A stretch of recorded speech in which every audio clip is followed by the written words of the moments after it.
Muy buenos días, buenas tardes o buenas noches. Depende de dónde y a qué hora nos está viendo y escuchando. Bienvenidos queridos hermanos y hermanas en Cristo de nuestra Iglesia Evangélica Comunidad de Gracia. Queremos hacer extensivo nuestro saludo a todos los que nos honran con su sintonía en nuestro culto general.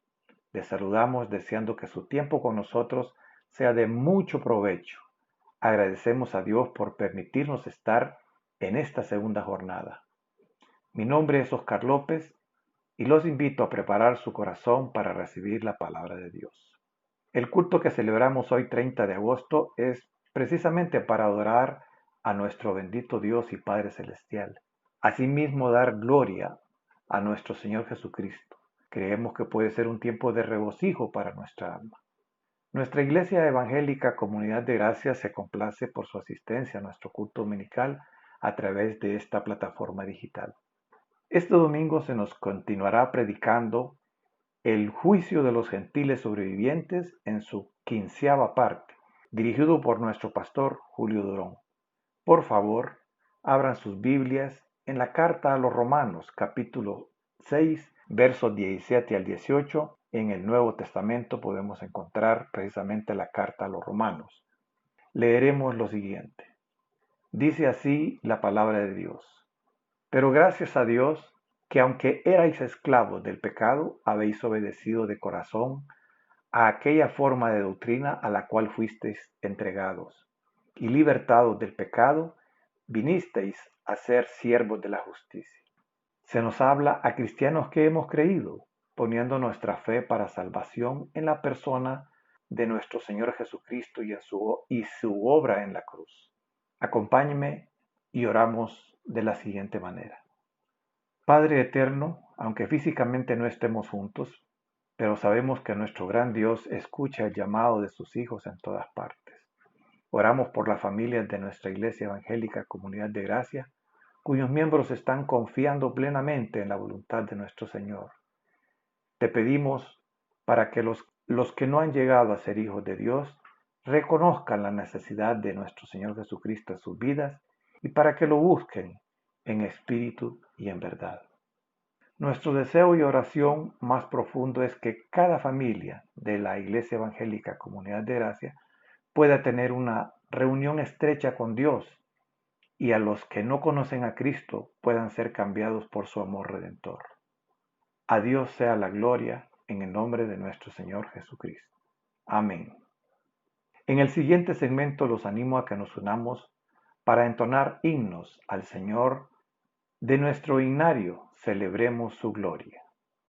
La palabra del Señor dice en el Salmo 68:19, bendito el Señor, cada día nos colma de beneficios. El himno número 368 se titula Día en Día. Entonemos al Señor.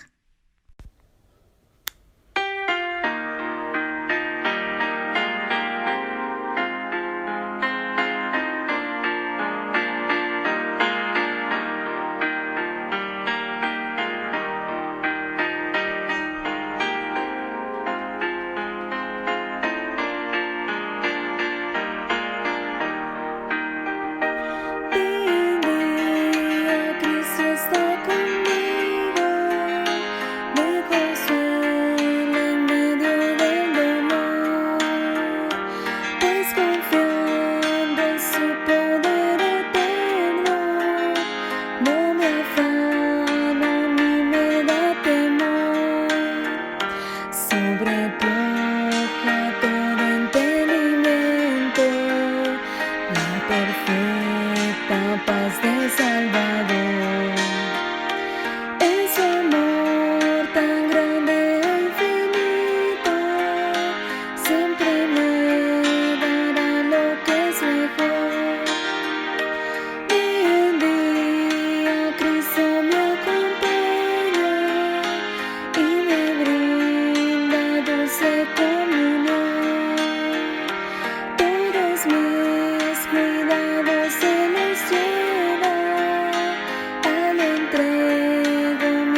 En el himnario Celebremos su Gloria, el himno número 373 se titula Estoy bien. La mano de nuestro Dios es para hacer bien sobre todos los que le buscan. Nos dice el libro de Esdras 8:22. Entonemos al Señor.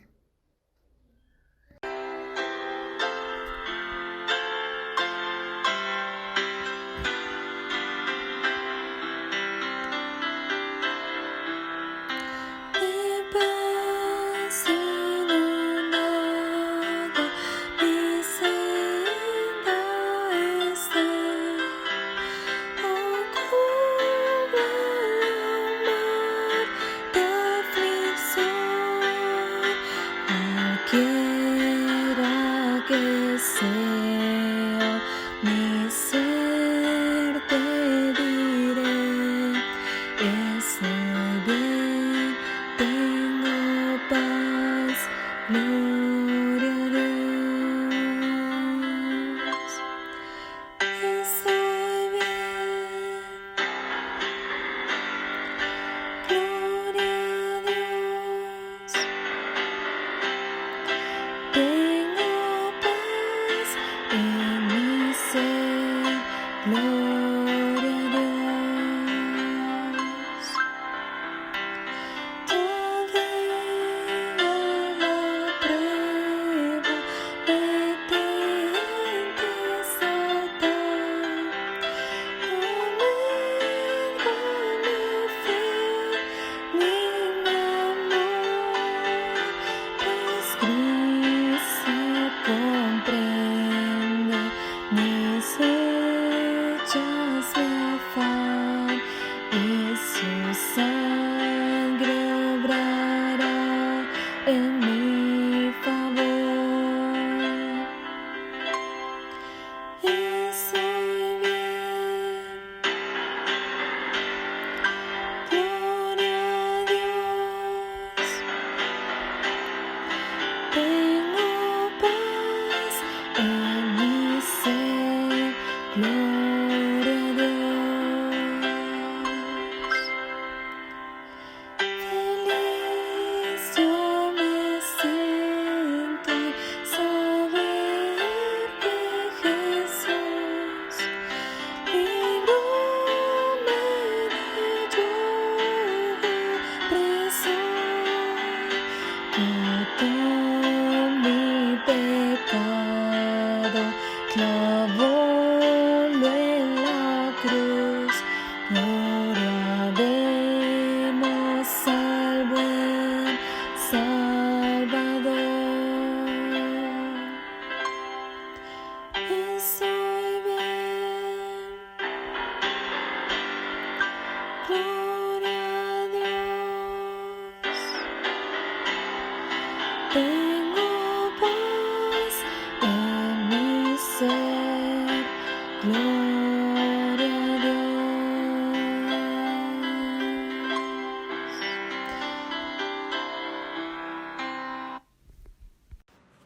Santo, santo, santo, la tierra está llena de su gloria. Isaías 6:3. Himno número 4, Santo, santo, santo.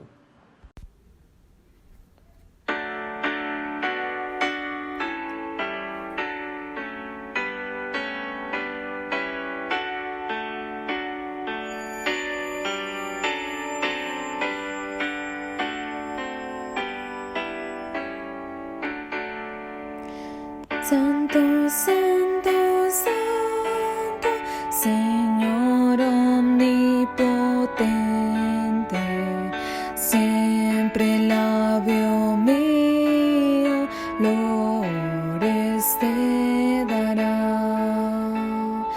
Santo, santo, santo, te adoro reverente,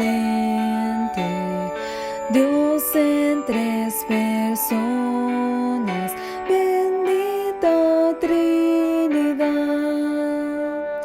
Santo, santo, santo, en numeroso coro, santos escogidos te adoran.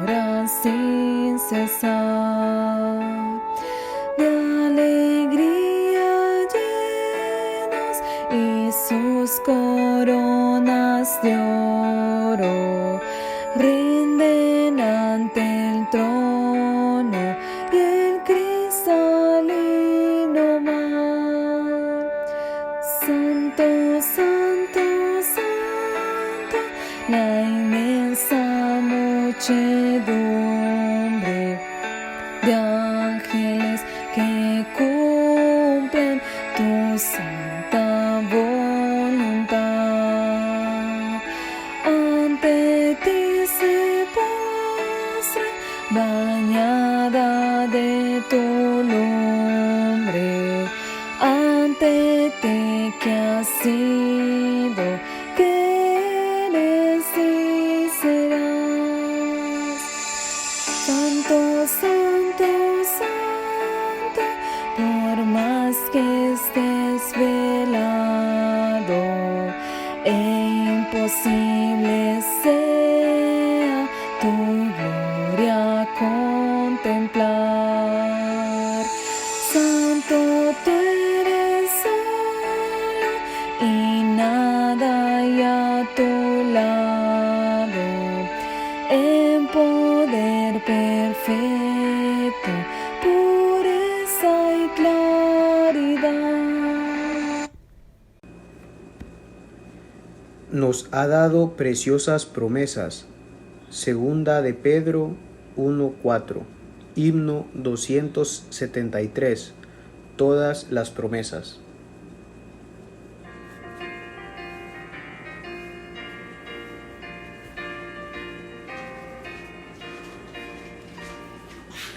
Todas las promesas del Señor Jesús son apoyo poderoso de mi fe. Mientras lucho aquí buscando yo su luz, siempre en sus promesas confiaré. Grandes, fieles, las promesas que el Señor Jesús ha dado. Grandes, fieles, en ellas para siempre confiaré. Todas las promesas para el hombre fiel, el Señor en sus bondades cumplirá. Y confiado sé que para siempre en Él, paz eterna mi alma gozará. Grandes, fieles, las promesas que el Señor Jesús ha dado. Grandes, fieles,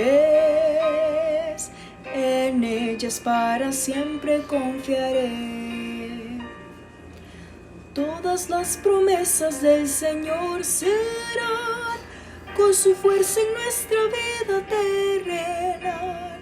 Ellas en la dura lid nos sostendrán y triunfar podremos sobre el mar. Grandes, fieles, las promesas que el Señor Jesús ha dado. Grandes, fieles, en ellas para siempre confiaré. Las palabras que yo os he hablado son espíritu y son vida. Juan 6:63. Himno 280. Bellas palabras de vida.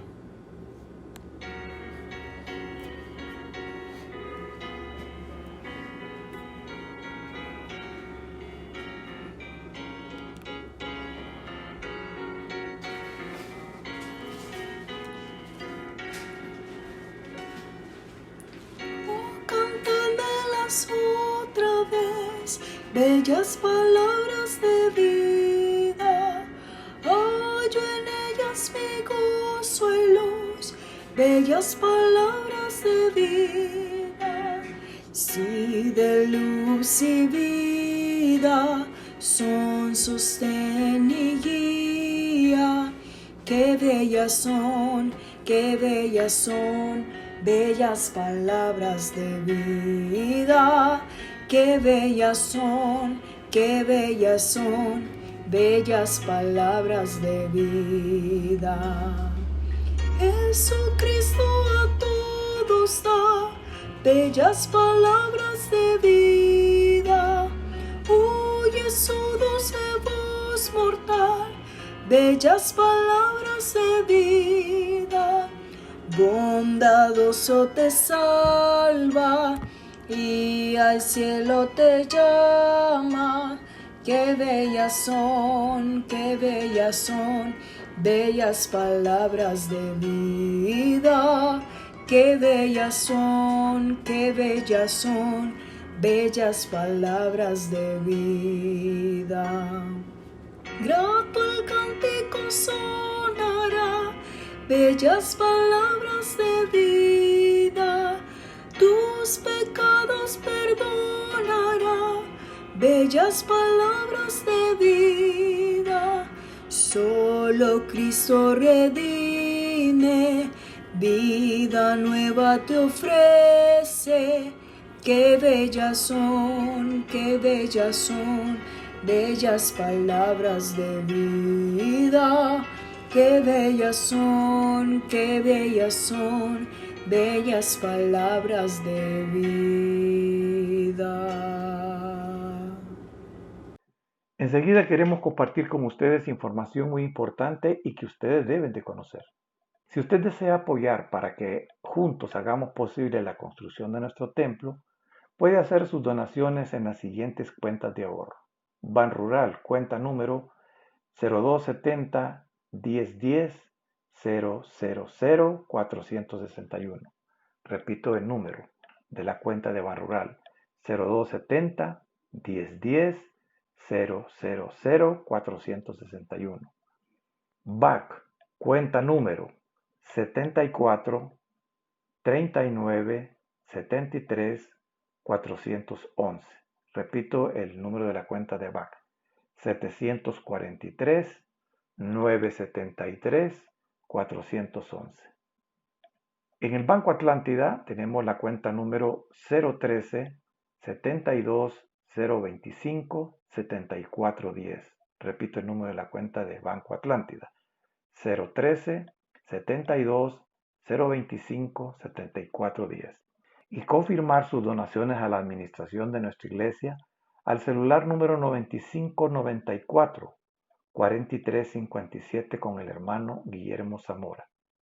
Si usted desea ofrendar o diezmar vía electrónica en el banco o en Acto Banco, puede hacerlo a la cuenta número 11-400-01-5776-6 del Banco de Occidente. Repito el número de la cuenta: 11-400-1-01-5776-6 del Banco de Occidente. Los motivamos a fortalecer su fe continuando con la lectura bíblica en nuestro plan de lectura anual. Al día de hoy vamos por el libro de Ezequiel, los capítulos 17 al 19 en el Antiguo Testamento. ¿Para qué sirve el librito de lectura anual? Bueno, la iglesia le entregó a principios del año y contiene, entre otra información, lo siguiente: nuestra misión y visión, para que usted sepa qué direccionamiento como iglesia llevamos y en qué nos estamos enfocando con lo que hacemos en cada acción, actividad y ministerio. Nuestra declaración de fe, para que usted esté claro en nuestra mutua doctrinal que creemos y que está fuera de nuestra creencia y convicción de fe, para que usted tenga respuestas claras de por qué creemos en esto y en esto no, del por qué nuestro orden cultico y litúrgico es de esta manera y no de otra. En esta declaración de fe está reflejada en todos los órdenes nuestra identidad como iglesia. Un plan de lectura bíblica anual, para que juntos y unánimes, todos como iglesia leamos toda la Biblia en un año, sin que nadie se adelante ni tampoco se atrase en la lectura ni deje de hacerlo. Esto también es andar en unidad y congruencia con la iglesia. Agenda anual de oración, por mes y por semana, para que usted cultive su vida de oración e incluya en su devocional diario el tema del mes y el correspondiente a cada semana. Plan de salvación, para que usted y cada uno de nosotros se convierta en un instrumento del Espíritu Santo para que Él alcance las almas por medio nuestro en nuestros barrios, colonias, centros de trabajo y de estudio, etc. Queridos hermanos y hermanas, les invitamos a participar en compartir de lo mucho que Dios nos ha dado, para que su obra avance. No que Dios necesite de nosotros, sino que nosotros necesitamos de sus bendiciones cada año. Segunda de Corintios 9:7 nos dice, cada uno dé como propuso en su corazón, no con tristeza ni por necesidad, porque Dios ama al dador alegre. Acompáñenme a orar. Padre de la Gloria, presentamos nuestras ofrendas con un corazón agradecido. Apartamos una porción de nuestros ingresos en la proporción con la que tú nos has prosperado. Te rogamos, Padre, que ayudes a los hermanos y hermanas que han perdido sus ingresos y que podamos ser solidarios con cada uno de ellos en sus necesidades, así como aquellos hermanos que carecen de un trabajo. Dios, damos la gloria de vida a tu nombre, por eso traemos estas ofrendas de forma voluntaria. Entendemos que este es un momento solemne ante ti y tratamos con reverencia lo que hoy te entregamos. En el nombre de nuestro Señor Jesucristo, tu Hijo amado.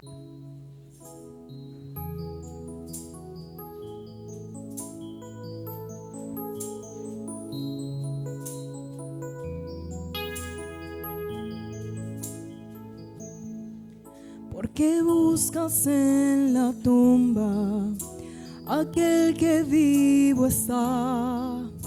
Recuerda su promesa, me levantaré.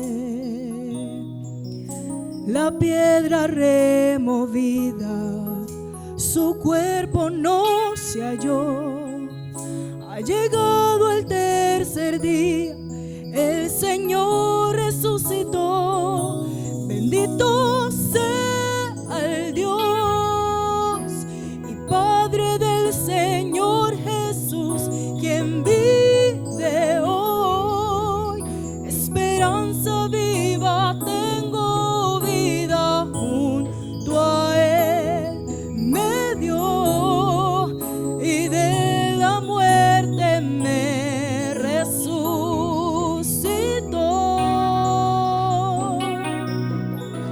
Perfecto sacrificio el Padre recibió, segura garantía de nuestra justificación. Cuando venga por su iglesia, las tumbas se abrirán y los que han dormido en Cristo con Él resucitarán. Bendito sea el Dios y Padre del Señor Jesús, quien vive hoy. Esperanza viva, tengo vida junto a Él. Me dio y de la muerte me resucitó.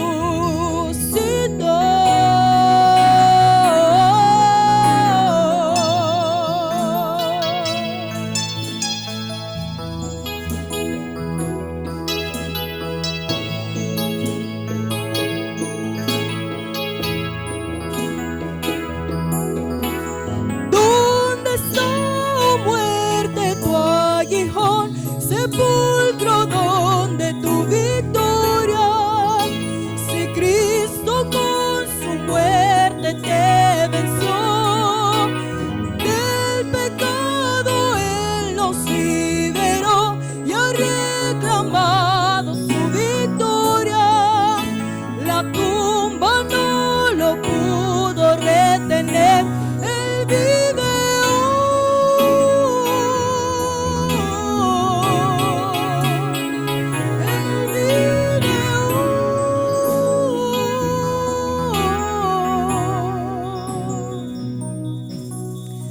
glorioso el día que de la muerte Él resucitó.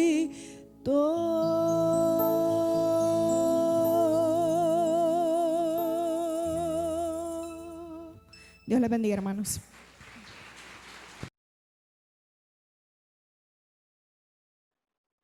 Preparemos nuestros corazones para escuchar a nuestro pastor Julio Durón. Él nos estará compartiendo el tema del mensaje, el juicio de los gentiles sobrevivientes, 15ª parte.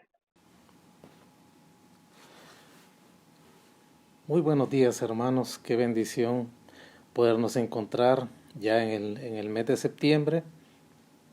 Estamos bien próximos a finalizar el año y vamos adelante con el ánimo de Dios. Reciba un abrazo fraterno, amado hermano de nuestra congregación, amado hermano de otras congregaciones que nos siguen fielmente a través de estos cultos virtuales y que les son de beneficio y bendición. Yo les ruego, amados hermanos, que hagan un efecto multiplicativo cuando se les envían los enlaces de estos cultos para beneficio de otros hermanos en la fe, y de esa manera pues su esperanza pueda ser acrecentada a través de los temas que tocamos en las 2 jornadas de los domingos. Damos gracias a Dios porque vamos avanzando y en su nombre pues hemos sido sostenidos hasta aquí. Siempre están presentes en nuestras oraciones los hermanos que han sido contagiados por COVID, los que ya han salido, y también aquellos que han perdido a sus parientes a través de esta pandemia. Siempre les llevamos en nuestras oraciones. Quisiéramos tener un contacto personal con cada uno, pero debido a las circunstancias que imperan es bien difícil. Pero Dios es testigo que en nuestras oraciones están presentes y en las comunicaciones de lo que escribimos a diario, que mandamos por WhatsApp, que se pone en las redes sociales, también procuramos de esa manera estar unánimes con ustedes, enseñando la palabra de Dios a diario, enviando consejo, aliento a sus vidas. Y eso es bueno. Muy bien, vamos a continuar, hermanos, con nuestro tema, el juicio de los gentiles sobrevivientes, en el número de este estudio que hoy abordaremos. Usted puede seguir la serie desde que iniciamos en esta era virtual de cultos. Ahí los va a encontrar numerados desde el 1 hasta el que estamos abordando este día, si usted quiere seguir la secuencia de estos estudios. Hemos procurado no llevarlos a la carrera, no salir del paso con ellos, sino que ustedes vayan teniendo despacio el entendimiento de las Escrituras para que de esa manera tengan un panorama claro de lo que va a ocurrir con ese juicio y que acrecienta nuestra esperanza en el Señor. Le ruego inclinar su rostro donde está. Vamos a encomendar este tiempo al Señor y a su dirección. Señor, te damos gracias por cada uno de nuestros fieles hermanos que siguen estos cultos. Permite que les sean de bendición, que haga un efecto multiplicador en la vida de otros creyentes también, que su esperanza crezca, se afirme, se ahonde en sus corazones, Padre, de manera tal que nada ni nadie en este mundo les bote o les tumbe, ninguna circunstancia por muy difícil que sea. Suplicamos la guianza de tu Santo Espíritu, invocamos la guianza del Maestro de Maestros para que nos pueda guiar a través del estudio de tu Santa Palabra, y este estudio pueda ser de grande bendición. En el nombre de Jesús encomendamos este tiempo. Amén y amén. Muy bien, amados hermanos, hemos estado viendo esta tercera sección del capítulo 24 de Mateo, que es el juicio de los gentiles sobrevivientes, que junto al capítulo que precede, que es el capítulo 24 de Mateo, pues conforman el gran sermón del Monte de los Olivos, donde el Señor primero nos enseña la doctrina de su venida y luego nos enseña la actitud o la práctica de la doctrina, es decir, con qué actitud debemos vivir los creyentes ante su inminente venida, tanto a los que vamos a ser arrebatados como a aquella generación que presenciará estos juicios como este que estamos estudiando allá al final de la gran tribulación. Y hemos estado estudiando básicamente los versos. Vamos a ir a Mateo para que lo podamos leer y enfocarnos en el texto. Si hay algún hermano que recién viene agregándose pues a estos estudios virtuales, a estas predicaciones virtuales, y de esa manera pues podamos leer Mateo 25. Estamos en la sección básicamente del capítulo 25 de Mateo, que es del verso 31 al 46, pero en la sección que estamos estudiando de este juicio de los gentiles sobrevivientes, hermanos, es la respuesta de las ovejas. Después estudiaremos la respuesta de los cabritos al juicio. cuando el Hijo del Hombre venga, en su, en su gloria y todos sus santos ángeles con él, entonces se sentará en su trono de gloria y serán reunidas delante de él todas las naciones y apartará los unos a los otros, como aparta el pastor las ovejas de los cabritos, y pondrá las ovejas a su derecha y los cabritos a su izquierda. Entonces el rey dirá a los de la derecha: venid benditos de mi Padre, heredad del reino preparado para vosotros desde antes de la fundación del mundo, porque tuve hambre y me disteis de comer, tuve sed y me disteis de beber, fui forastero y me recogisteis, estuve desnudo y me cubristeis, enfermo y me visitasteis en la cárcel y vinisteis a mí. Entonces los justos le responderán diciendo: Señor, cuando te vimos hambriento y te sustentamos, o sediento te dimos de beber, y cuando te vimos forastero y te recogimos, o desnudo y te cubrimos, y cuando te vimos enfermo o en la cárcel y venimos a ti. Respondiendo el rey les dirá: de cierto digo que en cuanto lo hicisteis a uno de estos mis hermanos más pequeños, a mí me lo hicisteis. Muy bien, ahí vemos, hermanos, en ese texto, solo para hacer un repaso bien cortito, que quien ejecute ese juicio, el gran ejecutor, el gran juez, es el Señor Jesucristo, que viene en gloria por segunda vez con sus santos ángeles, que se sentará en su trono de gloria una vez que descienda a la tierra, y comenzará el juicio separando las ovejas a la derecha y los cabritos a la izquierda, con la misma facilidad y destreza con que lo hace un pastor de ovejas. Vemos que ese juicio, ese texto nos muestra que el juicio irá dirigido a gentiles vivos, de carne y hueso, que hayan sobrevivido a los juicios de la gran tribulación cuando el Señor descienda. Por segunda vez, el tiempo del juicio será ejecutado inmediatamente, obviamente, a su descenso a la tierra. Y en tercer lugar, el lugar del juicio es el valle de Josafat, el valle de la decisión, el valle de Armagedón, en la llanura de Israelón, como es otra referencia en las Escrituras, y ahí se ejecutará el juicio. Cuando el Señor venga a tomar posesión de su reino. Vimos el último domingo Apocalipsis 11:15, si usted me acompaña en la lectura. El séptimo ángel tocó la trompeta y hubo grandes voces en el cielo que decían: los reinos del mundo ha venido a ser de nuestro Señor y de su Cristo, y Él reinará por los siglos de los siglos. Haremos un breve repaso de la introducción a este texto que vimos el domingo anterior. La séptima trompeta, hermanos, que es la última de la segunda serie de juicios que relatan las Escrituras en el libro de Apocalipsis, representa e incluye la última trompeta que se toca, los juicios finales de las copas, las 7 copas, cuyos detalles se pormenoriza en el capítulo 16 de Apocalipsis, que estudiamos a detalle. Y así también esa séptima copa incluye todos los sucesos que conducen al establecimiento del reino del Señor, del reino milenario. Usted lo puede leer eso en el capítulo 20 de Apocalipsis. Y también incluye la coronación de Jesús como Rey soberano. Eso usted lo puede ver en el capítulo 19 de Apocalipsis. Este verso 15 nos dice que los reinos del mundo han venido a ser de nuestro Señor y de su Cristo en ese momento que se toca la séptima trompeta. La verdad que el término aquí es un singular, es reino, pero debido a las muchas divisiones políticas, culturales y religiosas que existen en el mundo, existen muchos reinos. Pero la Biblia, hermanos, desde el punto de vista de Dios, de las Escrituras, considera el mundo entero como un solo reino, que está bajo un solo tirano, dominado por un solo gobernante, el cual es Satanás. Y la mayoría de los gobernantes humanos, vimos el domingo pasado, en este mundo todos los presidentes, primeros ministros, no importa si son sistemas de gobierno presidenciales o parlamentarios o tienen reyes, todos han aprendido a ser hostiles, rebeldes a Cristo. Eso lo vimos a detalle leyendo el Salmo 2.2 y Hechos 4.26. Pero la rebelión prolongada del reino mundano, hermanos, va a llegar a su fin cuando el Señor regrese victorioso por segunda vez a derrotar a sus enemigos y definitivamente a establecer su reino. Acompáñenme por favor a la lectura de Isaías 2.2 y verso 3.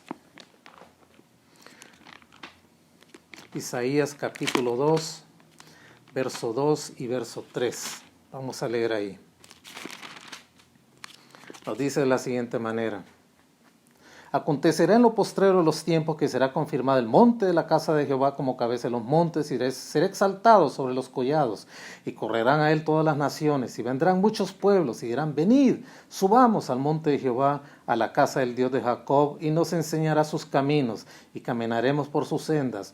Porque de Sión saldrá la ley, de Jerusalén la palabra de Jehová. Tremendo texto esto. Mire que este texto, hermano, nos muestra el momento en que han cesado los reinos del mundo y han dejado de ser, para establecer solamente el reino del Señor. Esa frase, postrero de los tiempos, es una designación temporal, hermano, que se adelanta ya a la era mesiánica, cuando se establezca este reino del Señor, haya suprimido todo poder humano. Lo cual, hermanos, en el Nuevo Testamento esta expresión comienza a contarse con el primer advenimiento de Cristo. Los tiempos postreros, según el Nuevo Testamento, inician con la venida, la encarnación de Jesucristo. Pero los profetas del Antiguo Testamento, hermanos, como esta cita de Isaías 2 y 3, como no recibieron una palabra clara en cuanto al tiempo que transcurre entre la primera venida de Cristo, cuando nace y se encarna, y su segundo advenimiento, que viene a juzgar y a reinar, entonces estos profetas, al carecer de esa información, conectan esta expresión de lo postrero de los tiempos con el regreso del Mesías para establecer su reino terrenal. Es decir, su reino de 1000 años, que sigue a continuación de que todos los reinos de este mundo hayan sido suprimidos. Como nos menciona este texto de Apocalipsis, Apocalipsis 11:15, que estamos terminando de analizar. Y el monte de la casa de Jehová es una referencia a la preeminencia que va a tener Israel cuando el Señor regrese por segunda vez, siendo la cabeza de todos los reinos de la tierra, porque desde allí el Señor va a gobernar. Y esa expresión del verso 2 de Isaías 2 es una clara referencia a la posición exacta del templo en Jerusalén, que va a ser construido para la adoración en el milenio, que nos relata de una manera hermosa Ezequiel, de los capítulos 40 al 48. Así se le llama también el verso 3 de Isaías 2, que estamos leyendo, el monte de Jehová. Leámoslo de nuevo. Y vendrán muchos pueblos y dirán: venid, subamos al monte de Jehová, a la casa del Dios de Israel. Mire, todos los pueblos sometidos al reinado de Cristo, todos los reinos de este mundo van a ser suprimidos cuando el Señor regrese por segunda vez con poder y gloria y venga a reinar. También podemos ir al libro de Daniel, capítulo 2, verso 44. Daniel, capítulo 2, verso 44. Vamos a buscarlo. Yo busco con ustedes algunos textos y otros pues los traigo ya preparados solo para leer. Pero en aquellos que necesitamos profundizar, sí me gusta buscarlos para leerlos juntamente con ustedes. Mira lo que nos dice Daniel 2:44 a este respecto. Nos dice de la siguiente manera: es una descripción que se encuentra en la visión de la estatua que vio Nabucodonosor, que tenía 4 metales en orden descendente de gloria y de poder, hasta llegar al reino final, a los reinos finales, a esa confederación de reinos que van a ser destruidos con la segunda venida del Señor. Nos dice Daniel 2:44: en los días de estos reyes, es decir, la mezcla de barro y de hierro que tiene la estatua en sus pies, usted lo puede leer todo el relato en el capítulo 2 de Daniel. En los días de estos reyes, representados por esa mezcla de barro y de hierro, una mezcla extraña que nunca se une, pero por conveniencia si se van a unir en su fragilidad, en los días de estos reyes, el Dios del cielo levantará un reino que no será jamás destruido, ni será el reino dejado a otro pueblo. Desmenuzará y consumirá a todos estos reinos, pero él permanecerá para siempre. El reino de Dios, en este verso 44 de Daniel 2, hermanos, está encabezado por el Mesías de Dios, que es Cristo. Él es la roca que es cortada no con mano, en la visión que tuvo Nabucodonosor de esta estatua, y es lanzada a la base de la estatua y la desmenuza y la pulveriza y hace finalizar todos los reinos del mundo para establecer el reino de Dios. El reino de Dios será encabezado por el Mesías. Ese, hermanos, ese reino que tiene una fase terrenal de 1000 años y luego es la fase eterna, que son los nuevos cielos y la nueva tierra por toda la eternidad, nunca será reemplazado. Nunca volverá una nación humana a gobernar la tierra, jamás. El reino será asumido por el Mesías. Ese es el dominio final que nunca va a ser reemplazado que tiene esa fase milenaria, como recién lo dije, y tiene también un futuro eterno. Y Cristo será rey por siempre. Mire, voy a leer ese texto hermoso, verso 44 de Daniel 2. En los días de estos reyes, el Dios del cielo levantará un reino que no será jamás destruido, y será el reino dejado a otro pueblo. Desmenuzará y consumirá todos estos reinos, pero él, el reino del Señor, permanecerá para siempre. Este es un pasaje maravilloso. Vamos a ir ahora a ver otra referencia en el Nuevo Testamento. Creo que antes de eso vamos a leer otros textos también en el libro de Daniel respecto a este aspecto. Vamos al capítulo 7, vamos a leer ahí algunos textos. Mira el 7:13, Daniel 7:13. Miraba yo en la visión de noche, y aquí en las nubes del cielo venía uno como hijo de hombre, que vino hasta el anciano de días y le hicieron acercarse delante de él. Esta visión es hermosa, hermanos. Aquí se le llama el hijo del hombre, al Mesías. Mire lo que dice: miraba yo en la visión de noche, aquí en las nubes del cielo venía uno como un hijo de hombre. Este es una referencia al Mesías, a Cristo. Y fíjese que Cristo él mismo hizo referencia a su identidad con esta frase en tercera persona en varios textos de los evangelios: el Hijo del Hombre, decía el Señor. Mire, por ejemplo, Mateo 16:26. Solo vamos a leer ese verso. Mateo 16:26. Mire lo que nos dice ahí, haciendo referencia al Señor a esa frase que se encuentra en este texto de Daniel. Porque ¿qué aprovechará el hombre si ganare todo el mundo y perdiere su alma? ¿O qué represará el hombre por su alma? Vamos a ver si busqué bien la referencia ahí. Sí, esa es. Vamos a leerla de nuevo. Porque ¿qué aprovechará el hombre si ganare todo el mundo y perdiere su alma? ¿O qué recompensará el hombre por su alma? Y luego el verso 27. Porque el Hijo del Hombre, haciendo referencia a él, a su identidad en esa frase en tercera persona, porque el Hijo del Hombre vendrá en la gloria de su Padre con sus ángeles, y entonces para cada uno conforme a sus obras. Vea que esta es una referencia de lo que nos dice este texto de Daniel, capítulo 7, verso 13. El Hijo del Hombre, así se nombró el Señor en varios pasajes del Evangelio. Y se ve de nuevo, como este pasaje lo dice, también en una referencia muy similar en Apocalipsis 1:7. Vamos a leer ese pasaje, Apocalipsis 1:7. Mire lo que nos dice ahí, Apocalipsis 1:7. He aquí que viene en las nubes, y todo ojo le verá, y los que le traspasaron, y todos los linajes de la tierra harán lamentación por él. Sí, amén. Hablando de la segunda venida del Señor en gloria, ese pasaje de Apocalipsis 1:7 es una referencia también a este, de Daniel 7:13. Y ahí se le ve de nuevo en las nubes del cielo, viniendo con poder y gloria, como lo describe Daniel 7:13.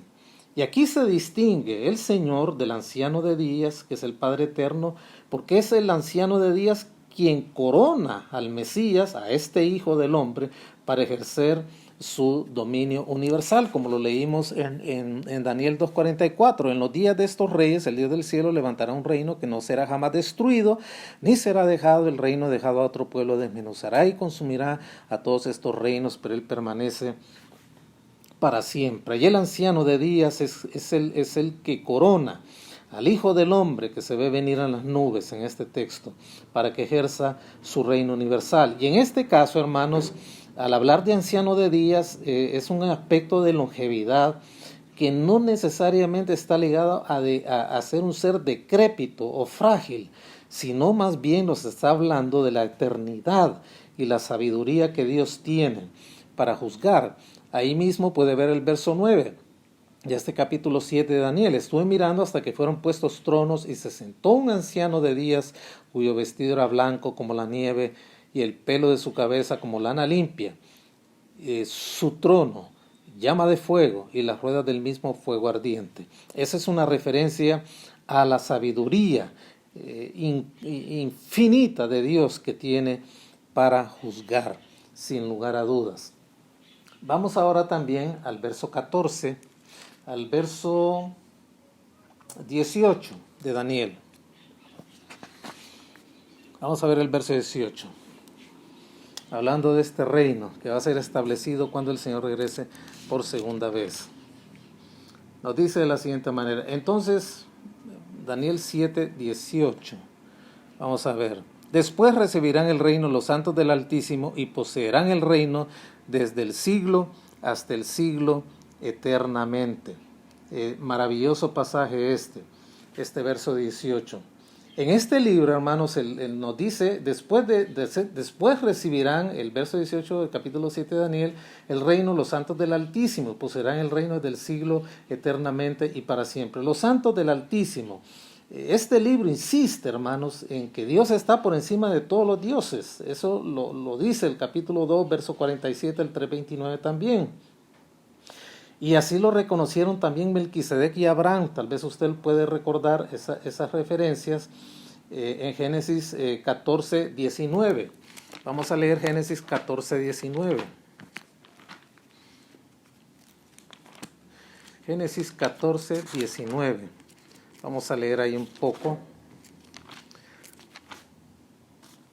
Nos dice de la siguiente manera. Cuando la conquista, cuando Daniel logra la liberación de Lot, su sobrino, y también todos los cautivos que habían llevado estos reyes.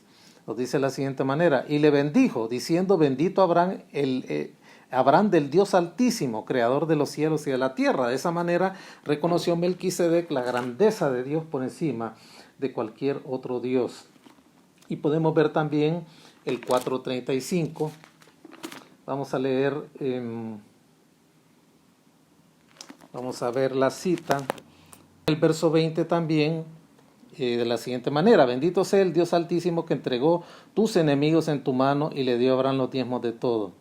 Y también esa es otra expresión de Melquisedec reconociendo la grandeza de Dios. Y en el verso 22 lo vuelve a decir. En el caso de Abraham, respondió Abraham al rey de Sodoma: he alzado mi mano a Jehová Dios Altísimo, creador de los cielos y de la tierra. Dios está por encima de todos los dioses. Ese es uno de los principios que enseña el libro de Daniel respecto a la grandeza de Dios como el ejecutor de juicios y el establecedor de su reino mismo también. Vamos a ver otro pasaje ahí mismo en Daniel.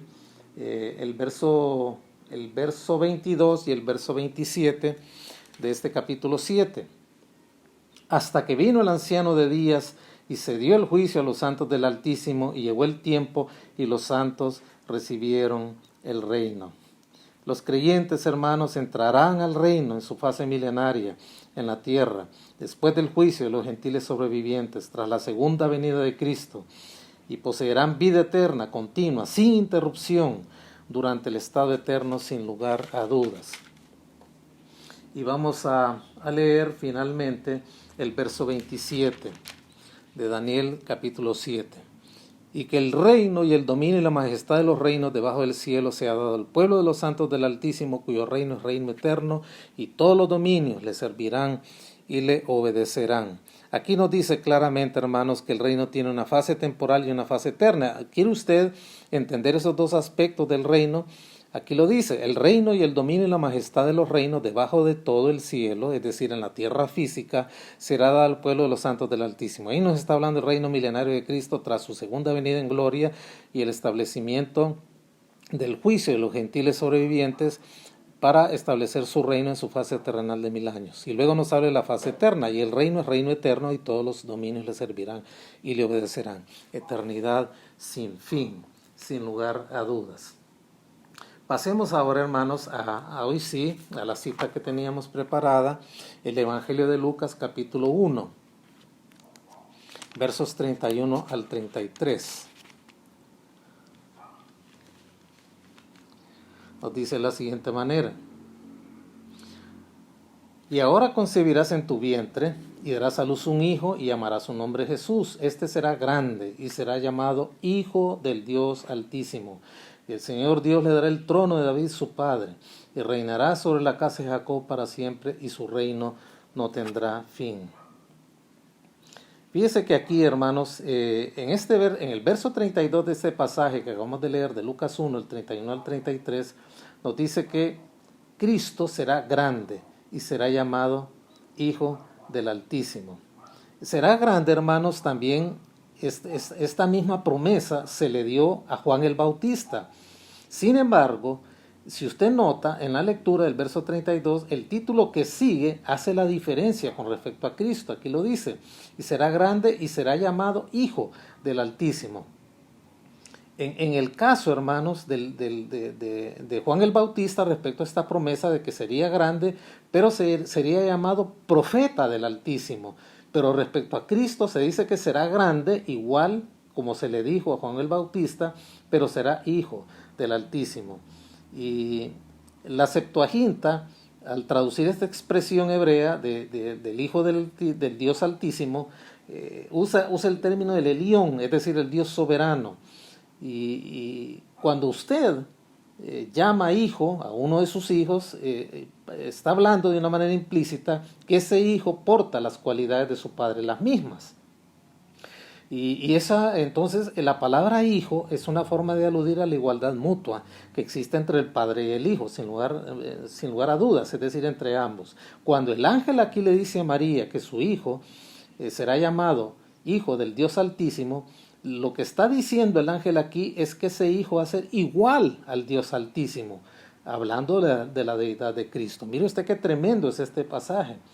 Y nos dice también el verso 32 al final, y el Señor Dios le dará el trono de David, su padre, hablando en el sentido de su encarnación, de dónde vino la génesis de su encarnación, porque Jesús fue descendiente físico de David a través del linaje de María, y el trono de David en este caso obviamente que es un emblema del reino mesiánico. De eso estamos hablando. El Señor viene a ejercer el juicio de los gentiles sobrevivientes porque a continuación establece su reino de gloria.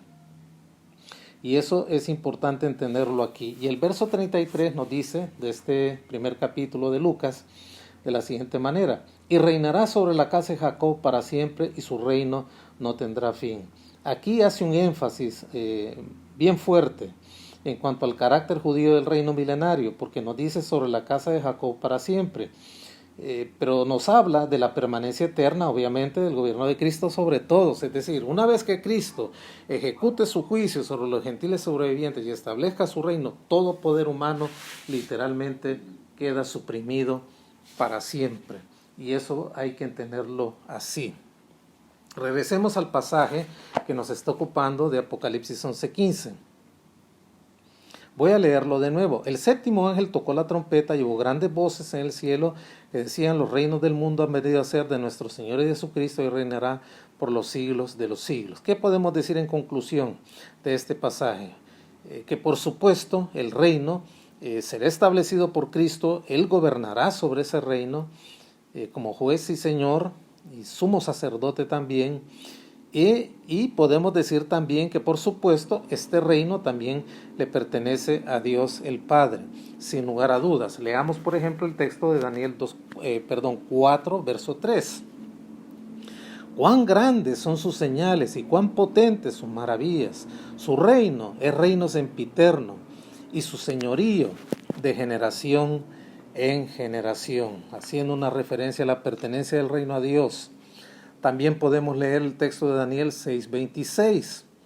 Leámoslo juntos. De parte mía es puesta esta ordenanza, que en todo el dominio de mi reino todos teman y tiemblen ante la presencia del Dios de Daniel, porque Él es el Dios viviente y permanece por todos los siglos, y su reino no será jamás destruido, y su dominio perdurará hasta el fin. Esta es una de las expresiones que dijo Nabucodonosor luego de la experiencia que tuvo cuando fue degradado a comer hierba como un animal hasta que reconoció la gloria de Dios. Yo pienso que este texto, Daniel 6:26, comentario aparte, nos muestra el encuentro genuino que tuvo Nabucodonosor en su entrega a Dios.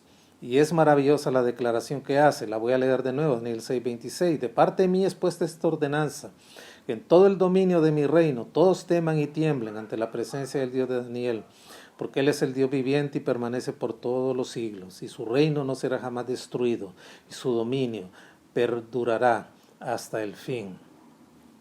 Podemos ver ahora, respecto a este tema, también 1 Corintios 15:24. Vamos a buscarlo. 1 Corintios 15:24. Luego el fin cuando entregue el reino al Dios y Padre, cuando haya suprimido todo dominio, toda autoridad y potencia. Obviamente, hermanos, luego el fin, al hablar aquí, nos habla obviamente de la restauración de la tierra bajo el dominio de Cristo, quien es Rey de Reyes, obviamente por derecho propio. Y el fin aquí puede referirse no solo a algo que ha terminado, sino también que ha quedado completo, cumplido a plenitud.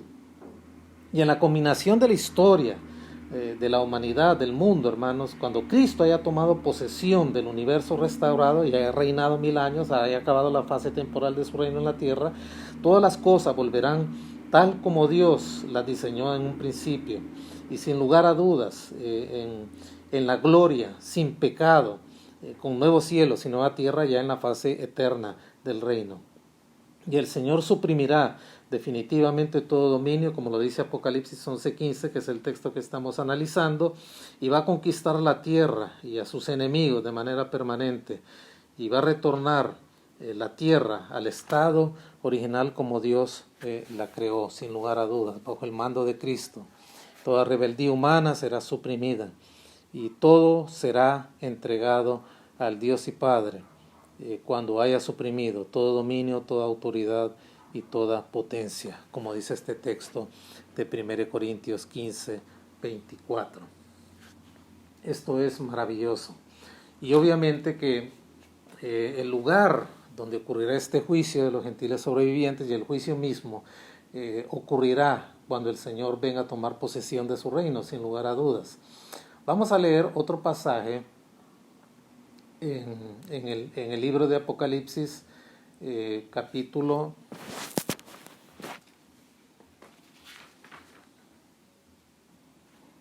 Apocalipsis capítulo 20, versos del 11 al 15. Y vi un gran trono blanco, y el que estaba sentado en él, delante del cual huyeron la tierra y el cielo, y ningún lugar se encontró para ellos. Y vi los muertos grandes y pequeños de pie ante Dios, y los libros fueron abiertos, y otro libro fue abierto, el cual es el libro de la vida, y fueron juzgados los muertos por las cosas que estaban escritas en los libros según sus obras. Y el mar entregó los muertos que había en él, y la muerte y el Hades entregaron los muertos que había en ellos, y fueron juzgados cada uno según sus obras. Y la muerte y el Hades fueron lanzados al lago de fuego. Esta es la muerte segunda. Y el que no se halló inscrito en el libro de la vida del Cordero fue lanzado en el lago de fuego. ¿Por qué leemos este pasaje, hermanos? Porque este pasaje no se ubica en el juicio de los gentiles sobrevivientes. Este pasaje se cumple una vez que ha concluido la fase terrenal del reino del Señor, cuando venga el juicio del gran trono blanco. ¿Por qué hablo esto? Porque muchos confunden este pasaje con el juicio de los gentiles sobrevivientes y no tiene nada que ver. Fíjese que en este pasaje de Apocalipsis 20, del 11 al 15, podemos ver una frase que es interesante. Voy a analizar un poquito este texto, hermanos, para que usted mire la diferencia entre el juicio del gran trono blanco, que es el que describe este pasaje, y el juicio de los gentiles sobrevivientes, que es el que nos habla Mateo 25, versos 31 al 46. Noticia aquí que hay un gran trono blanco. Esto no aparece. Aquí no está hablando del juicio de los gentiles sobrevivientes, sino el juicio de los impíos de todas las edades, cuando sean juzgados, resucitados para ser condenados y lanzados al lago de fuego. En el libro de Apocalipsis, hermanos, por lo menos 50 veces aparece referido un trono. Y vamos a ver algunos pasajes. Y es un trono, pero aquí, hermanos, este trono, este gran trono blanco, obviamente es un trono de juicio, pero no es el trono donde se ejecuta el juicio de los gentiles sobrevivientes. Aquí nos está hablando de un trono que permanece elevado, santo, es puro, y donde Dios se va a sentar en él como juez a juzgar a los impíos de todas las edades y de todos los tiempos, desde que el mundo fue creado. Y vamos a ver algunos pasajes donde hace referencia a un trono en el libro de Apocalipsis. Por ejemplo, leamos capítulo 4 de Apocalipsis, los versos 2, 3 y 9. El verso 3, y al instante yo estaba en el Espíritu, y aquí un trono establecido en el cielo, y en el trono uno sentado. Y luego nos dice el verso 3, y el aspecto del que estaba sentado era semejante a piedra de jaspe, de cornalina, y había alrededor del trono un arco iris semejante en aspecto a la esmeralda. Mire qué abundantes descripciones de este trono en el libro de Apocalipsis, donde se menciona la palabra trono, mejor dicho. Y luego el verso 9. Y siempre en Apocalipsis 4, y siempre que aquellos seres vivientes dan gloria y honra y acción de gracias al que está sentado en el trono, al que vive por los siglos de los siglos. Leamos ahora el capítulo 5, 3 referencias más a un trono en el libro de Apocalipsis, el verso 1, el 7 y el 13. Y vi en la mano derecha el que estaba sentado en el trono un libro escrito por dentro y por fuera, sellado con 7 sellos. Y vino, el verso 7, y vino y tomó el libro de la mano derecha el que estaba sentado en el trono. El verso 13, y en todo lo creado que está en el cielo y en la tierra y debajo de la tierra y en el mar, y a todas las cosas que en ellos hay, oí decir al que estaba sentado en el trono, y al Cordero sea la alabanza, la gloria y el poder por los siglos de los siglos. Ahí se nos habla del trono cuando se ejecuta la entrega del libro que contiene las 3 series de juicios que relata el libro de Apocalipsis en las manos del Cordero de Dios. Veamos otra referencia a un trono en el libro de Apocalipsis, en el 6:16. Y decían a los montes y a las peñas, allá al final, creo que esta es la descripción del séptimo sello, y decían a los montes y a las peñas, caed sobre nosotros, los hombres reconociendo cuáles son las fuentes de sus calamidades ahí. Escondednos del rostro de aquel que está sentado sobre el trono y de la ira del Cordero. Veamos otra descripción de un trono en el libro de Apocalipsis, capítulo 7, los versos 10 y 15. Y clamaban a gran voz diciendo, la salvación pertenece a nuestro Dios que está sentado en el trono y al Cordero. Y el verso 15, por esto están delante del trono de Dios y le sirven de día y de noche en su templo, y el que está sentado sobre el trono extenderá su tabernáculo sobre ellos. Ve usted la descripción de este trono de juicio que es referente al juicio del gran trono blanco allá cuando termine el milenio. Y podemos ver que en este trono, obviamente, se sienta el Señor como juez. Y lo hace en la persona del Señor Jesucristo. ¿Cómo podemos explicar esto? Bueno, leamos Apocalipsis 21, versos 5 y 6. Y el que estaba sentado en el trono dijo, he aquí, yo hago nuevas todas las cosas. Y me dijo, escribe, porque estas palabras son fieles y verdaderas. Y me dijo, hecho está, yo soy el alfa y la omega, el principio y el fin. El que tuviere sed, yo le daré gratuitamente de la fuente del agua de la vida. El juicio del gran trono blanco es ejecutado al igual que el juicio de los gentiles en la persona del Señor Jesucristo. Y ahí se sienta Dios como juez en la persona del Señor Jesucristo.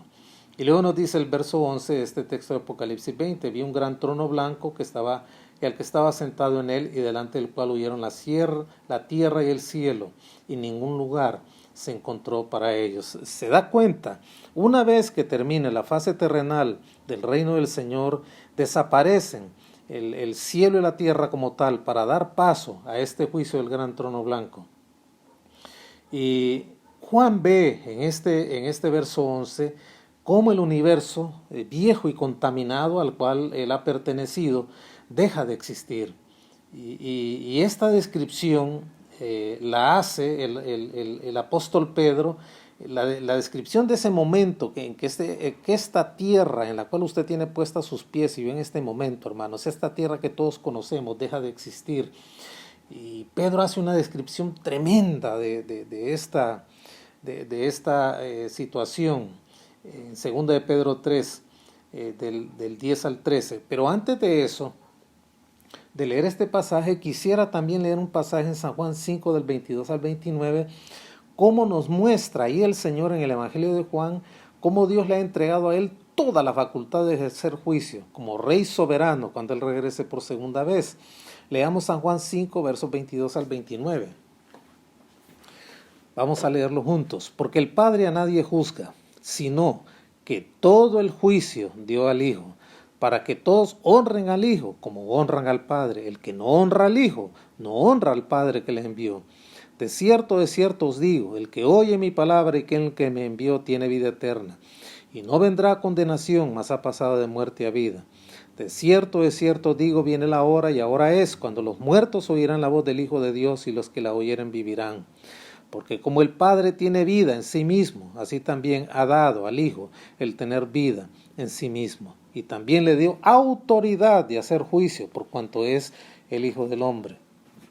No os maravilléis de esto, porque vendrá la hora cuando todos los que están en los sepulcros oirán su voz, y los que hicieron lo bueno saldrán a resurrección de vida, mas los que hicieron lo malo a resurrección de condenación. Tremendo pasaje que nos muestra cómo Dios se va a sentar en la persona del Señor Jesucristo, en ese gran trono blanco para ejercer el juicio, ese juicio, el gran trono blanco, que es muy diferente al juicio de los gentiles sobrevivientes. Y luego también Hechos 17:31, por cuanto ha establecido un día en el cual juzgará al mundo con justicia por aquel varón a quien designó, hablando de Cristo, dando fe a todos de haberle levantado de entre los muertos. Muy bien. Ahora veamos, hermanos, el pasaje al cual les estaba haciendo referencia en 2 de Pedro 3, del 10 al 13. Porque en ese momento en que Juan ve, en la parte B del verso 11 de Apocalipsis 20, cómo el cielo y la tierra dejan de existir, esa descripción la hace Pedro de una manera precisa en su segunda carta, en el capítulo 3, versos 10 al 13. Pero el día del Señor vendrá como ladrón en la noche, en el cual los cielos pasarán con gran estruendo, y los elementos ardiendo serán deshechos, y la tierra y las obras que hay en ella serán quemadas.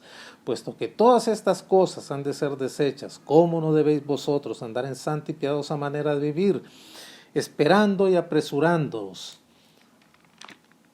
para la venida del día de Dios, en el cual los cielos encendiéndose serán deshechos, y los elementos siendo quemados se fundirán? Pero nosotros esperamos, según sus promesas, cielos nuevos y tierra nueva, en los cuales mora la justicia. Tremenda descripción que hace el apóstol Pedro aquí de ese momento en que los cielos y la tierra, como conocemos, dejan de existir. Mire lo que dice el verso 10, el día del Señor. Obviamente, hermanos, que este es un término técnico que se refiere, apunta a las intervenciones que Dios ha tenido a lo largo de toda la historia para ejecutar sus juicios. Hay muchos juicios en los profetas menores que fueron ejecutados contra naciones contemporáneas de estos profetas, que se les llamó el día del Señor, pero aquí realmente apunta a más allá de esas intervenciones especiales de Dios en la historia de los hombres para juzgar, a un juicio venidero, escatológico, a un juicio final, a un juicio futuro, donde Dios va a juzgar a los malvados de la tierra y va a poner fin a este sistema del mundo presente. El 1 Tesalonicenses 5:2 hace una referencia a esto, leámoslo juntos. Porque vosotros sabéis perfectamente que el día del Señor vendrá con toda seguridad, así como ladrón en la noche. Y el Señor de esa manera vendrá a establecer su reino y a destruir el mundo, no para hacerle daño al mundo, sino para crear unos nuevos cielos y nueva tierra, una vez que Él juzgue a los impíos de todas las edades en el juicio del gran trono blanco, que estamos haciendo una excepción de estudiarlo un poquito para hacer la comparación de este pasaje que estamos estudiando y hacer la diferenciación con el juicio de los gentiles sobrevivientes. Sin lugar a dudas que el Señor vendrá de una manera tremenda, donde el Señor vendrá a juzgar sin lugar a dudas a los malvados en la tierra y a poner fin a este sistema del mundo en su forma presente. Fíjense que los profetas del Antiguo Testamento vieron este juicio, este día final del Señor como tinieblas y condenación sin paralelo, un día en el cual el Señor actuará como nunca lo ha hecho para vindicar su nombre, destruir a sus enemigos, revelar su gloria, establecer su reino y destruir al mundo sin lugar a dudas. Miren lo que nos dice a esto respecto Isaías capítulo 13, versos 6 al 22. Aullad, porque cerca está el día de Jehová, vendrá como asolamiento del Todopoderoso. Por tanto, toda mano se debilitará y desfallecerá todo corazón del hombre, y se llenarán de terror, angustias y dolores se apoderarán de ellos, tendrán dolores como mujer de parto, se asombrará cada cual al mirar a su compañero, sus rostros de llamas. He aquí que el día de Jehová viene terrible y de indignación y ardor de ira para convertir la tierra en soledad y raer de ella a sus pecadores. Por lo cual las estrellas de los cielos y sus luceros no darán su luz, y el sol se oscurecerá al nacer, y la luna no dará su resplandor. Y castigaré al mundo por su maldad, y a los impíos por su iniquidad, y haré que cese la arrogancia de los soberbios, y abatiré la altivez de los fuertes. Haré más precioso que el oro fino al varón, y más que el oro de Ofir al hombre, porque haré estremecer los cielos, y la tierra se moverá de su lugar en la indignación de Jehová de los ejércitos, y en el día el ardor de su ira. Y como gacela perseguida y como oveja sin pastor, cada cual mirará hacia su pueblo y cada uno irá a su tierra. Cualquiera que sea hallado será lanceado y cualquiera que por ellos sea tomado caerá a espada. Sus niños serán estrellados delante de ellos, sus casas serán saqueadas y violadas sus mujeres. He aquí yo despierto contra ellos a los medos. No ocuparán de plata ni codiciarán de oro. Con arco tirarán a los niños y no tendrán misericordia del fruto del vientre, ni su ojo perdonará a los hijos. Y Babilonia, hermosura de los reinos y ornamento de la grandeza de los caldeos, será como Sodoma y Gomorra a los que trastornó Dios. Nunca más será habitada, ni se morará en ella de generación en generación, ni levantará ahí tienda el árabe, ni pastores tendrán ahí majada, sino que dormirán ahí las fieras del desierto y sus casas se llenarán de hurones. Allí habitarán avestruces y ahí saltará la cabra salvajes, y en sus palacios aullarán hienas y chacales, en sus casas de deleite cercano a llegar está su tiempo y sus días no se alargarán. Tremendo pasaje, obviamente que se refiere a un juicio local sobre los caldeos y sobre Babilonia, pero estaba viendo a futuro, a este día del Señor tremendo, que envuelve todos los acontecimientos de la gran tribulación y especialmente el juicio de los gentiles sobrevivientes al final que se menciona aquí. También el libro de Abdías, en el verso 15, nos dice de la siguiente manera: porque cercano está el día de Jehová sobre todas las naciones, como tú hiciste se hará contigo, tu recompensa volverá sobre tu cabeza. Mire qué tremendo, ahí menciona el día de Jehová, este día escatológico, este juicio final. Y también en el Nuevo Testamento encontramos en 2 Tesalonicenses 1:7 una referencia a ello. Y a vosotros que sois atribulados, refiriéndose a las tribulaciones que estaban pasando los de Tesalónica, daros reposo con nosotros cuando se manifieste el Señor Jesús desde el cielo con los ángeles de su poder. Parece ese día del Señor, ese término técnico que aduce a las intervenciones especiales de Dios en la historia de los hombres, pero que más se refiere aquí a ese juicio final previo a su segunda venida. Y 2 Tesalonicenses 2:2, que no os dejéis mover fácilmente de vuestro modo de pensar, ni os conturbéis, ni por espíritu, ni por palabra, ni por carta como si fuera nuestra, en el sentido de que el día del Señor está cerca. No sé, hermanos, si usted ha notado que en estos días de pandemia han aparecido muchos falsos maestros y hermanos que no saben usar las escrituras diciendo que ya estamos en el día del Señor, que estos ya son los juicios finales y que el Señor regresa pasado mañana. Eso no es cierto, no habla de eso. Aquí lo dice claro, el 2 Tesalonicenses 2:2, no dejéis mover fácilmente vuestro modo de pensar, ni os conturbéis ni por espíritu, ni por palabra, ni por carta, como si fuera nuestra, en el sentido de que el día del Señor está cerca. No está cerca todavía el día del Señor. La iglesia tiene que ser arrebatada de la tierra y luego manifestarse el hombre de pecado y pasar ese periodo de 7 años de gran tribulación para que el día del Señor venga en su manifestación final. Y esto hay que entenderlo así y hay que saber hacer. Hay que saber hacer la diferencia, hermanos, en esto, lo repito. El día del Señor que menciona aquí este verso 10 de 2 de Pedro capítulo 3 ocurre en el tiempo de la tribulación sobre la tierra. Ojo con eso. Vaya usted a Apocalipsis 6:17. Vamos a leer ahí Apocalipsis 6:17.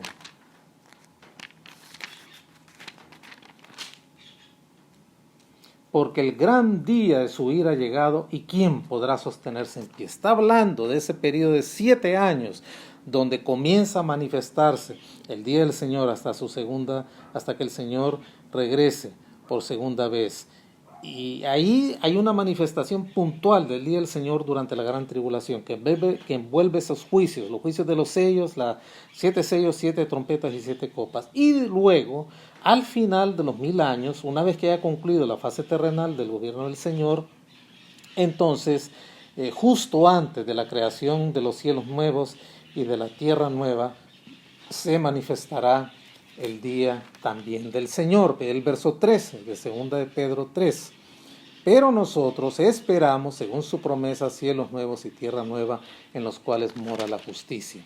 Tiene 2 momentos de manifestación el día del Señor: durante la gran tribulación, especialmente al final de la misma, y luego al final de la gran tribulación, del reino terrenal del Señor de 1000 años, cuando Satanás sea suelto y se rebelen las naciones, el Señor las destruye y pase al juicio del gran trono blanco, que es la descripción que muestra aquí este pasaje de 2 de Pedro que estamos estudiando. Eso hay que entenderlo así. Y luego nos sigue hablando allí el pasaje que el día del Señor vendrá como ladrón en la noche. Leamos de nuevo el verso 10 de 2 de Pedro 3. Pero el día del Señor vendrá como ladrón en la noche. Esa frase, como ladrón en la noche. El día del Señor llegará de manera sorpresiva, hermanos, de manera repentina, de manera inesperada, de manera desastrosa para los que no estén preparados, como nos dice Primera de Tesalonicenses 5:2. Esa es la misma expresión. Mire lo que dice ahí: porque vosotros sabéis perfectamente que el día del Señor vendrá así como ladrón en la noche. Obviamente que aquí está hablando de la segunda venida del Señor en gloria para juzgar. No está hablando de la segunda venida del Señor para arrebatar a su iglesia. Está hablando de la segunda venida del Señor en gloria para juzgar la tierra. Muy bien, hermanos, prácticamente el tiempo se nos ha agotado. Vamos a seguir nuestro análisis de este pasaje, 2 de Pedro, capítulo 3, verso 10, hasta el verso 15. ¿Por qué estamos estudiando este pasaje? Usted me dirá, bueno, hermano, pero ese pasaje no es el juicio de los gentiles sobrevivientes. Ese pasaje es el juicio del gran trono blanco. El Señor juzgará a todos los impíos de todas las edades una vez que termine su reino terrenal en la tierra. Lo hago, hermano, para que usted vea la diferencia y no confunda el juicio del gran trono blanco con el juicio de los gentiles sobrevivientes.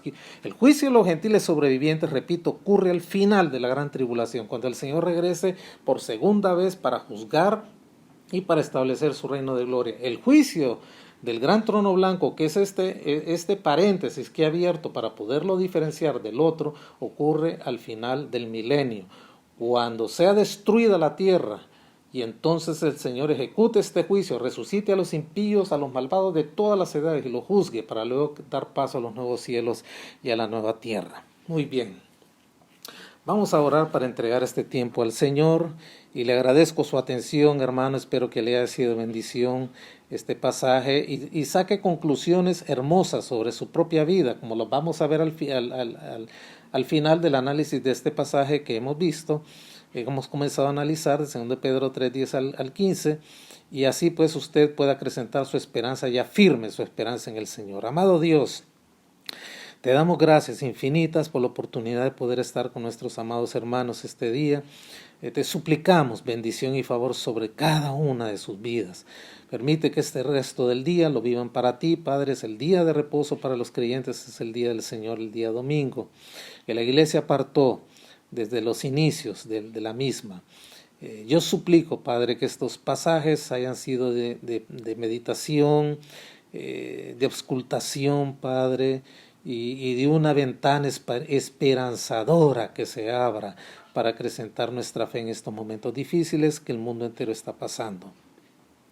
Ayúdanos a afirmarnos en ti. Bendice a mis hermanos que tienen COVID. Permite que se recuperen a plenitud. Y los que ya pasaron el periodo del COVID, Padre, puedan quedar sus cuerpos limpios. Da consuelo también a las familias que lo necesitan.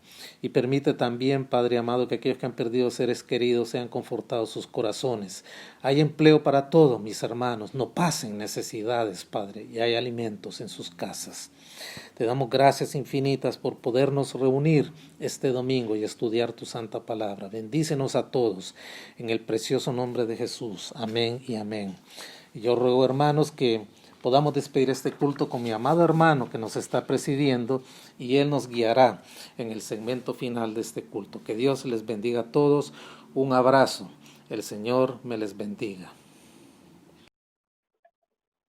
Importante, debemos imitar a los niños memorizando versículos de la Biblia, así que hoy queremos compartir con ustedes que nuestros niños y niñas nos presentan el versículo memorizado en la escuela bíblica infantil, en la clase de adolescentes.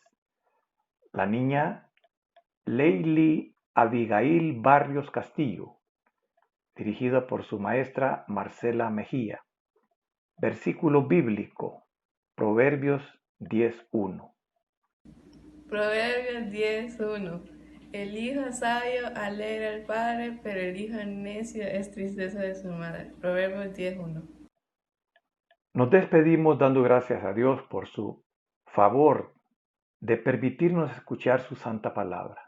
Les invitamos a estar pendientes de las siguientes transmisiones y a poder ver y escuchar nuevamente toda la serie de mensajes que ya hemos difundido anteriormente. Dios nos bendiga y nos guarde a todos durante toda esta semana que iniciamos hoy. A Dios sea la gloria. Hasta pronto.